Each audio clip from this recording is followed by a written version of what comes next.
And so I think it's about time that we all met, and this serves as the first of such gatherings to enable us with that. Africa has 55 countries, but not all of them have investment promotion agencies.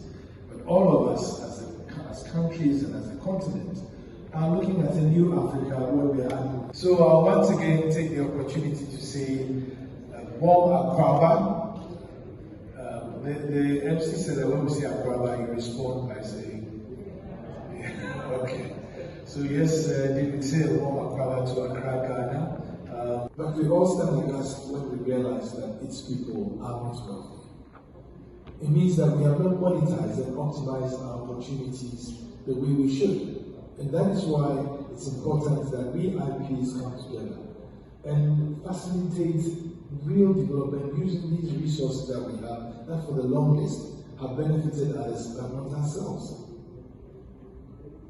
I mean, Africa accounts for just about 2.3% of global exports. But with an export basket heavy on primary commodities and natural resources. And that is why we haven't really facilitated it, because we actually export those resources and raw materials in their raw form. And then, incidentally, import the processed goods from those raw materials. And that is not a good formulation for wealth creation, because we are only monetizing our assets at the lower end of the value chain and paying for them at the higher end of the value chain. That equation cannot hold. We must reverse that equation such that we also become an export-oriented continent, because we have the raw materials, we have the markets. So whether we develop our internal markets, we still are well positioned as a major export country or continent. While only 16% of the continent's exports are destined for other internal countries, as compared to Europe, which is about 65%, much of our trade is in semi-processed and processed goods. Semi-processed, that is a conversation that we should have, and that is why we have some of the ambassadors here, because they can convey the messages back to their principals on what the IPs are saying on the continent. We see the investors, we know what the investors want. But we haven't even exhausted the potential of intra-Africa investment. I did make a statement that from a McKinsey report, that if you look at the Africa economy, approximately 480 companies have a turnover of $1 billion a year. If you look at those companies, it's a win-win case for everybody. There is not only one winner in this game. There's a win-win case for investors, for IPs, for states, and especially for our people. And thank you so much again for the invitation. And this annual assembly of African investment promotion agencies, of course, is a timely meeting. We don't want to talk about the pandemic anymore, but it had a significant impact on global investment flows, particularly in greenfield investments.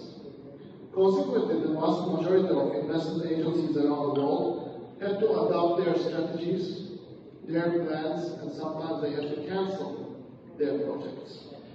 In 2021, we saw a recovery in foreign direct investments. As it was rightly mentioned by Mr. Grant also, Africa reached a record of $83 billion in 2021, needs to be strongly underlined. One key factor in attracting these investments, in our view, is investment promotion agencies. As you all know, most investment agencies did not remain idle during the peak of the pandemic. Many people are saying that investment promotion agencies are the bridges between the governments and the private sector. I don't accept that, because they're not just idle bridges. They are the engines of FDI, in my view, because they are proactive. They are taking initiatives. They are flexible. Not any longer like any traditional bureaucrats. No. They are thinking like the investors. They are having the business mindset. This is what makes them different. They understood that the investment promotion had happened, for example.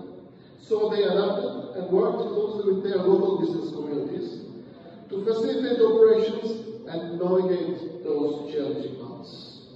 In a way in which this happened was with the creation of online digital platforms, granting local entities access to all information related to government incentives and financial support. So they focus more on investment facilitation and business advice.